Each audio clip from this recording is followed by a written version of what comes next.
Unit 2 បងប្អូនទាំងគ្នាអរគុណព្រះយេស៊ូវសម្រាប់ថ្ងៃថ្មីចឹងថ្ងៃនេះយើងនៅតែបន្ត Unit 5 របស់យើង Where's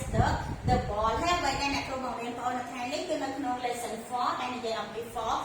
next ដែលនិយាយអំពីការបញ្ចេញសំឡេងហើយថ្ងៃនេះគឺយើងរៀនអំពី for next ចំនួន5គឺចេញពីតួអក្សរ Q R S T U ចា៎អញ្ចឹងមុនពេលដែលយើងរៀនពាក្យក៏ដូចជាឲ្យអ្នកគ្រូបញ្ចេញពីសូរសំឡេងរបស់អក្សរនីមួយៗអ្នកគ្រូក៏មាន listening ឲ្យបងប្អូនស្ដាប់ Listening 60. Listen and point. Letter Q, queen. Q quack Letter R, rabbit. R Letter S, sofa. S Letter T, tiger. T T Letter U, umbrella. U Letter U, umbrella. U Letter T, tiger. T Letter Q, queen. Q quack Letter S, sofa. S Letter R, rabbit. R ចាអរគុណច្រើនបងប្អូនទាំងអស់គ្នាអញ្ចឹងយើងមើលបងប្អូនបានស្ដាប់ពី listening before ដែលរបស់តួអក្សរនីមួយៗឯងអញ្ចឹង letter Q ឬក៏អក្សរ Q របស់យើងហ្នឹងគឺ phonics របស់វា quack Q quack អើយយើងស្ដាប់ listening មិនតែជាទូទៅពួកយើងរៀនពីច្រើនយើងអានថា R ចាអញ្ចឹងអត់អីទេគឺបានដូចគ្នាអញ្ចឹងletter R ឬក៏ letter R ឬក៏អក្សរ R នេះ phonics របស់វា R ចាដល់ពេល letter S ឬក៏អក្សរ S ចាដល់ពេល T ថ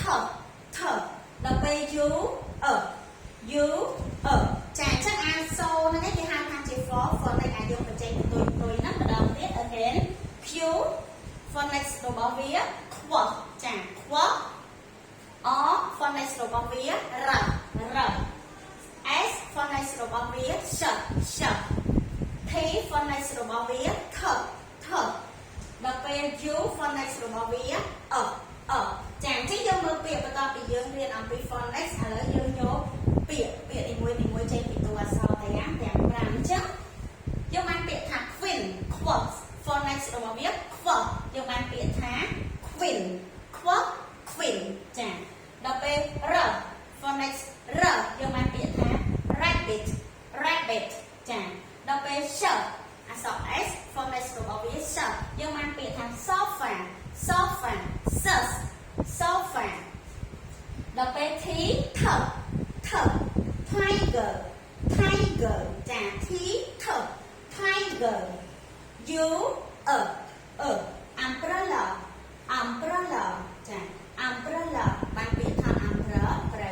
អញ្ចឹងយើងមើល queen គឺយើងបកប្រែជាភាសាខ្មែរថាម្ចាស់ផ្សារស្ត្រីចានេះគឺជារូបភាពម្ចាស់ស្ត្រី rabbit យើងបានជាភាសាខ្មែរយើងបកជាភាសាខ្មែរថាទុនសាយ sofa ចា sofa យើងបកជាភាសាខ្មែរថាសាឡុងចាសាឡុងអង្គុយហ្នឹងហើយ tiger យើងបកជាភាសាខ្មែរថាខ្លាសត្វខ្លា and the last one umbrella យើងបកជាភាសាខ្មែរថាឆាក